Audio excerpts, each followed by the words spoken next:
Hello and welcome back to the Career Cravings podcast. Today we are talking about personal branding in the age of AI.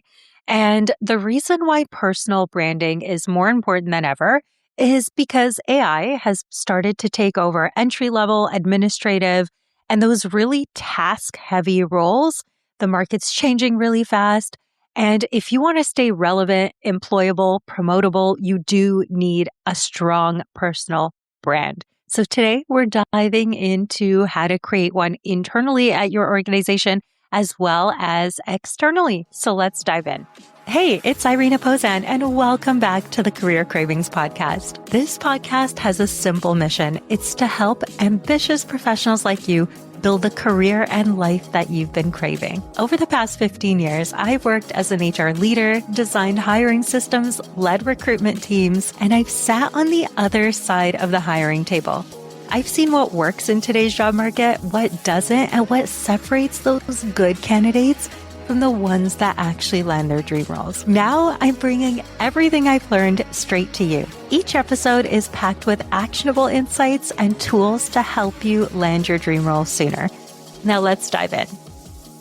So when I say personal branding, most people think right away online first. These are the posts on LinkedIn that you're going to post. And I really want to start with internal personal branding because your brand starts at work. This is how people describe you when you're not in the room. This is how you show up in meetings. This is how you communicate. This is how you build trust with people. We're not talking about that like influencer style that you build online to get brand deals. That is not what we're talking about when we're talking about personal branding at work. So this is more about who you are, who you're known as in the office, and what value people associate with you. And this is done whether you do it intentionally or not. So I want to be super intentional about the brand that we create for you in terms of your brand at work. So let's talk about this. Early in my career, I was intentionally building my brand at work. And I started to do this because I knew that I wanted to stay at this company long term. Now, even if you don't want to stay at your company long term, that's totally okay.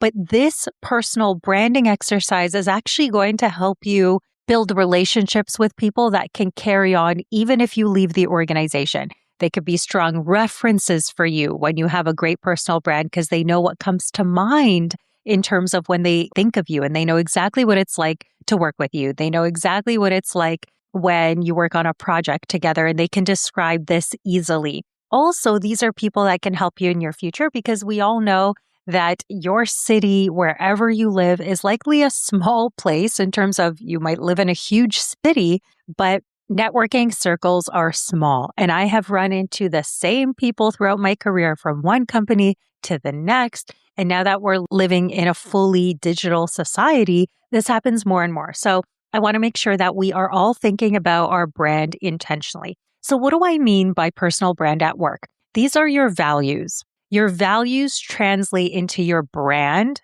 and into the perception that people have of you when they think of you. Okay?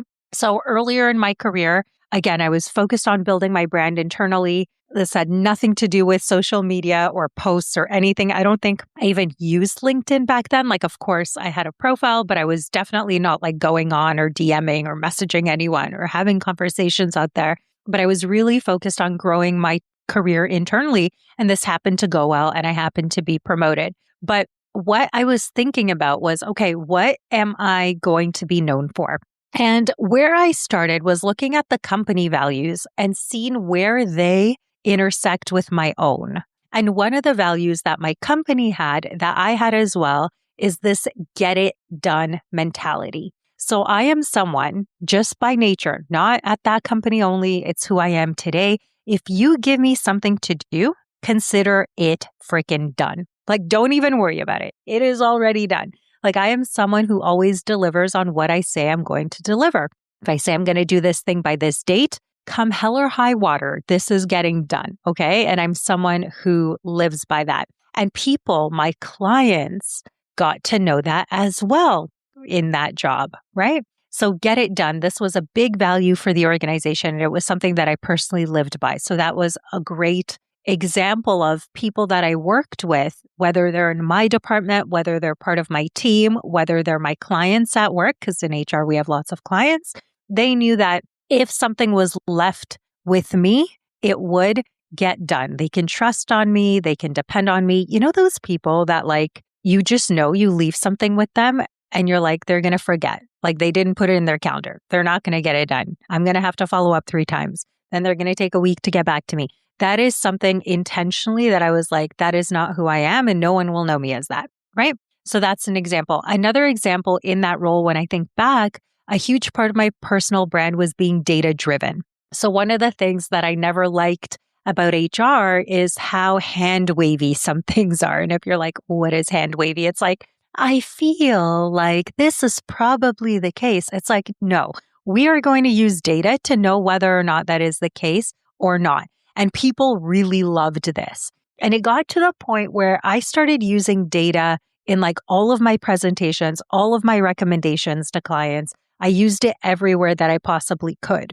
And with that, I started getting known for that to the point where I started becoming known in my department, in my HR team, as the go-to presentation expert. So I just got known for giving data-driven presentations that really landed with people. And this was also very aligned with senior leadership and the way that they wanted to see certain information communicated. Because again, some people in HR would just be like, I feel like we should do this. And I would come in and I'd be like, we need to do this because of X, Y, Z. And this is what we know. And this is the number we are trying to move with this initiative. And here's why. And here are all the data points about it. And what I learned was it was so much easier to get buy-in by using data. So getting it done, being data-driven, these are 2 things that were my values, but they also intersected with the values of the company, which is why they started getting noticed, which is why I later got promoted. Now, I was also known as someone who can simplify complex information.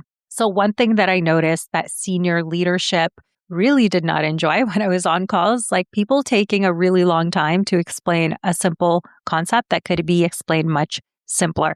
Or even if it's a complex case, I heard my peers like rambling on and on about all these details that didn't matter. And I could see the VPs sitting there like losing interest. So I became good at simplifying complex topics in really quick, short updates. If they needed more information, I would have it. But having that higher level view, and that's something I also got known for. So although I wasn't specifically calling it branding at the time, that's essentially what it is. So what ended up happening was I was then asked to train my whole team, my peers, on giving data-driven presentations. And I had to build a whole deck that they could then use in their day-to-day. And my boss just came to me and asked like, hey, I noticed this is something you're great at. Can you show everyone else on the team how you build your presentations? And I was like, sure. And I shared all of my tools that I had. I had 2 different slide decks that people can use and drag and drop information from, and I shared it with everyone. And presentations was something that came naturally to me that I really loved. Not even the art of like actually the communication of it, but like pretty slides, like putting together slides that explained things super clearly, that had charts, that had data that could be explained to people. And I loved this and it came naturally to me. So when I was asked to teach all of my peers how to do the same thing, I was super excited about that project. And I took it on as an additional project on my workload. And I was super happy to do it, right? So these are examples of what starts to happen when you have a really clear brand. You don't want to be known for everything for everybody, but you do need to be known for certain things that are valued in your organization.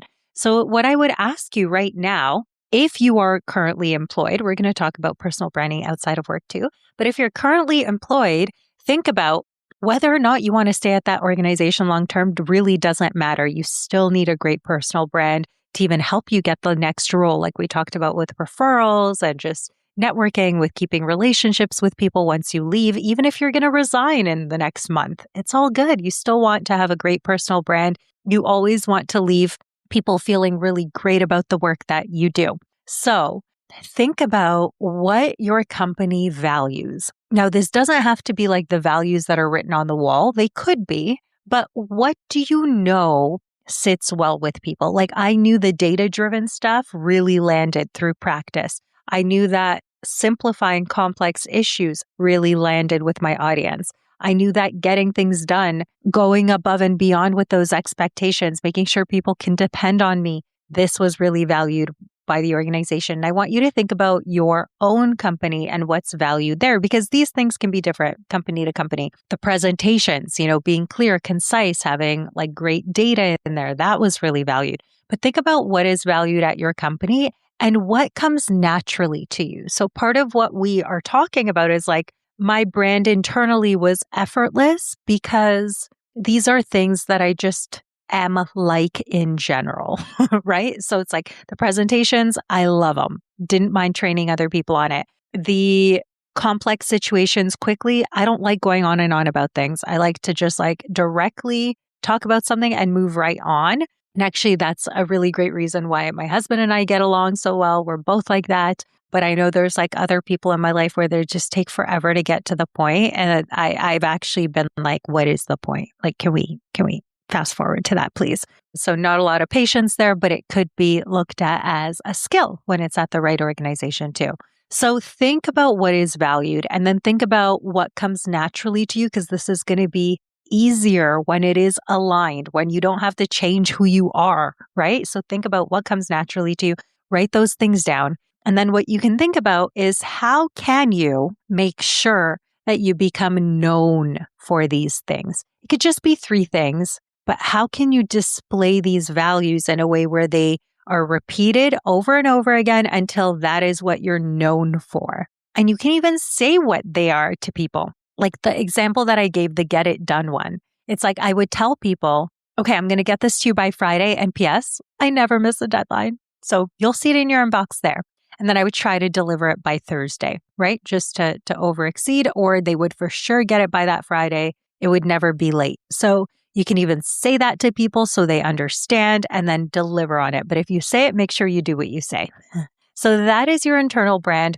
It's helpful for growing your career internally, building relationships internally. It's good for recommendations once you leave. It's good for relationships once you leave because people will know, like, and trust you. We talk a lot about the know, like, and trust on here very, very often. Okay, so let's switch gears. If you're like, okay, internally, this is what I'm going to do, but I also want to build my brand externally, then amazing. Let's talk about that too. So we all know that AI makes a lot of roles replaceable. And what a personal brand does is makes you irreplaceable, right? So what can you be known for that literally cannot be solved by a robot? So we know that a lot of administrative tasks, a lot of repetitive tasks, like they are not needed. But I'll tell you that on my team, I have an assistant and she helps me with so many different things. And although she is in an administrative job, her role will never be replaced. It may change. Like in this last year, I've given her prompts that she can use with AI to help her do the things that she does in her job easier. But her job, because she is so useful, because I know that I can depend on her, her job will never be replaced. There might be tasks that she doesn't have to do anymore, or tasks that she uses AI to create, but I'm not going to eliminate that role. That role will forever evolve and it'll forever be useful to me.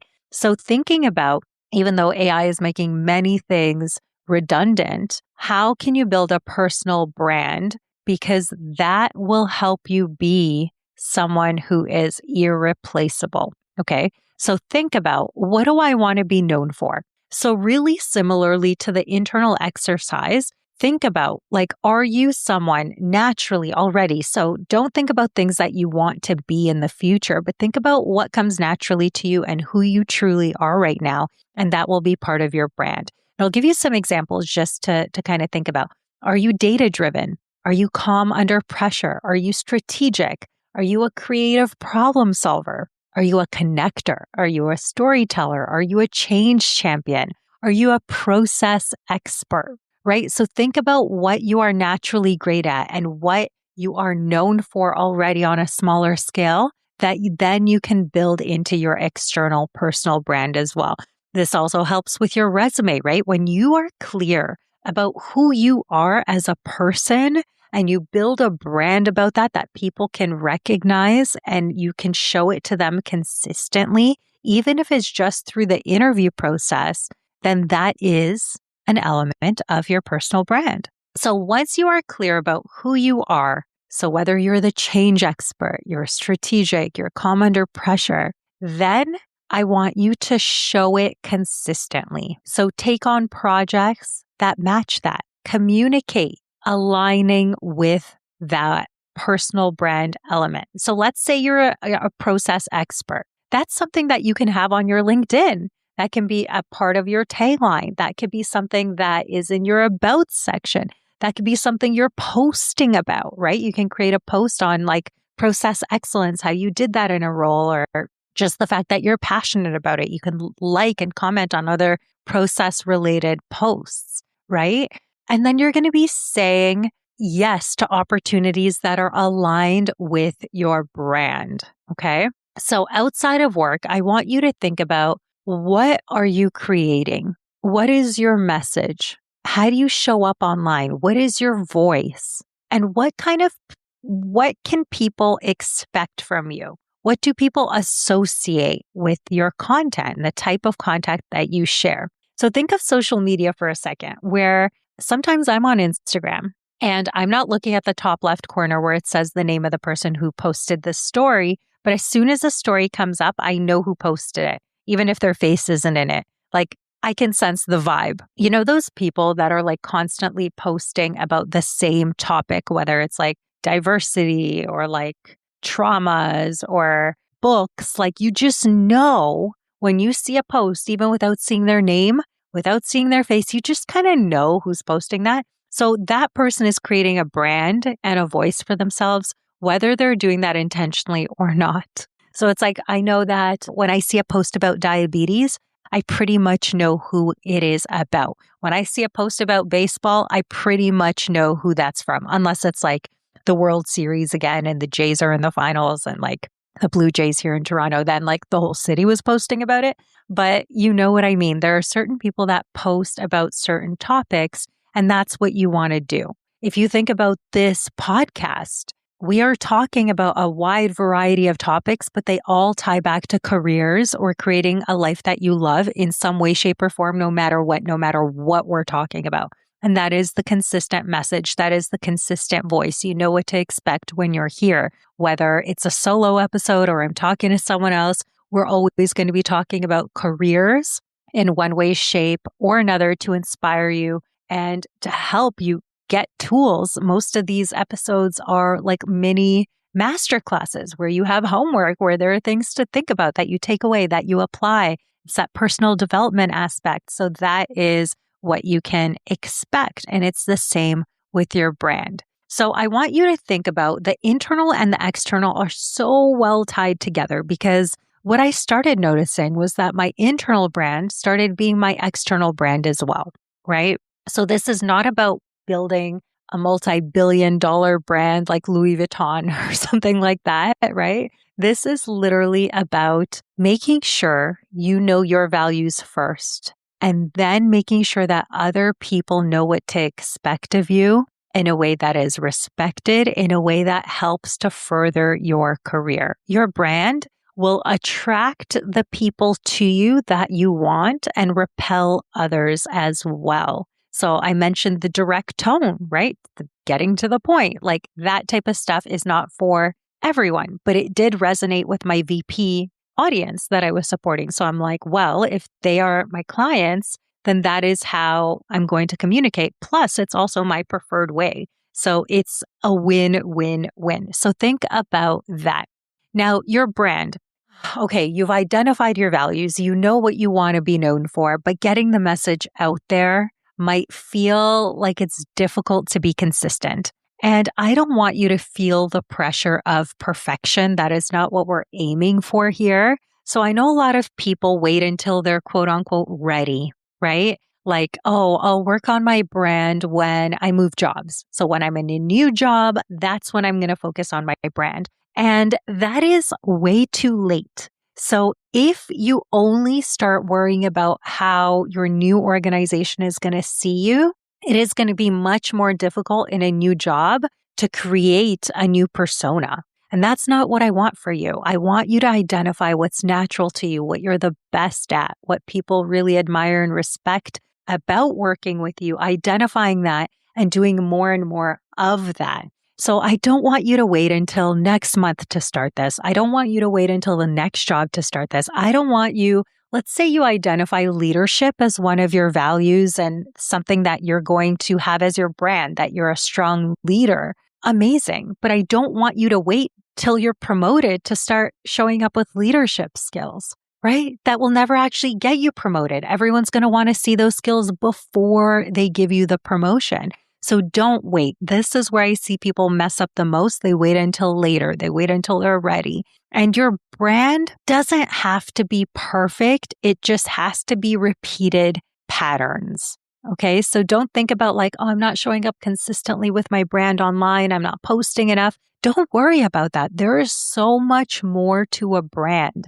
Now, if you want to get really clear on your external brand, what to post externally on LinkedIn, for example, amazing. I have a whole episode on what to post that came out months ago. Just scroll down and you'll see a post on LinkedIn and what to post. I forget the exact title right now, but it's something along those lines. So go there and listen to that. I give like 100 different examples. But what I want you to know is that your personal brand, you don't have to have a lot of pressure around this, like Mercedes-Benz. I mean, they literally spend probably billions of dollars to have the well-recognized brands that they have, or Porsche as another example. I just bought a new Porsche, so that one's top of mind. But I know from having a Porsche in the past and getting one again, I know exactly what to freaking expect. And I trust that brand because I've had it, I've driven it. I know what the experience is going to be like when I go change my tires. Like, I know what to expect because their brand is consistent and there are consistent pillars around it. So even though just now I got a different Porsche than I've ever had before, buying it was almost a no-brainer because I'm like, I know what I'm getting from this brand. And you are that as well. You have a personal brand with your friends, by the way. So if you think about like, you know, those people in your circle where, you know, if you text them, they're like never going to text you back. Like it's going to take like 4 days and you're like, okay, I know you're on your phone right now scrolling, but like they're going to take 4 days to get back to you. That is a brand. Like my son even knows. So he's at the age where I'm still setting up some play dates for him. And he'll be like, oh, I want to have a play date tonight. But like, don't text this person's mom because like she's not going to respond in time. Like he already knows. And then he also knows the people that respond right away. So you have a personal brand with your family. You have a personal brand with your friends, whether it's intentional or not. At work, this is not a place where you could just be unintentional. This is way too important. Your career is important. And I don't want you to wait until you're ready because your brand is happening whether you are ready for it or not. Like it really doesn't matter if you're ready. It's still happening. If you're that person that takes 8 days to respond to an email, like that is your brand. Now, you could be someone who's known for always responding within 24 hours with a thoughtful response, right? This is your choice. You get to decide how you show up. Now, how to know if your personal brand is working? I want you to think about what do people already come to you for? So there's for sure something that people come to you for, and think about what that is. It could be in your personal relationships. It could be at work. What do people come to you for, even though they can ask someone else? So in my case, it was the presentations. Like, hey, can you train the team on these presentations, right? So then I knew, okay, I am known for this. This must be part of my personal brand. Think about what projects keep landing in your lap, even though they could be given to anyone on the team. Like, what are the projects that keep landing with you? And what patterns are you forming, whether they're intentional or not, that you want to look at if you want to improve your brand this year? So your brand is already forming, whether it's intentional or not. The question is whether you're curating it or leaving it up to chance or doing it strategically and intentionally in a way that's aligned with your goals for your career. The bottom line is AI is removing a lot of this repetitive, low skill work, right? And the only competitive advantage that's really left is your reputation, your voice, your presence, your values, your identity, because that cannot be replaced by a robot. So you become safe in your career. You become someone who is sought after when you know what you stand for first. So I know there were a ton of prompts in here, but let me know if this episode resonated with you. Let me know what you're taking away, what you are going to start doing in terms of your personal brand. And also let me know if this episode shifted anything for you, because I know when I speak to a lot of people and use the word personal brand, it intimidates a lot of people. And they're just like, okay, I don't have time for that. But like, you're already doing it. You might as well do it well. All right. So thank you for joining me today, and I will see you in the next episode. And I can't wait to hear what your personal brand sounds like, looks like, feels like, and feel free to DM me and let me know what you took away. See you soon. Hey, before you go, if you've enjoyed listening to today's show, I would love your support. Please take a moment to leave a review anywhere where you listen to podcasts. And here's the exciting part. I'm running a special contest and giving away a one-on-one session with yours truly. All you have to do is leave a review, take a screenshot, and send it to me in my DMs. All of my contact info is in the show notes. I appreciate you so much, and I cannot wait to build the career and life that you've been craving together. See you next week.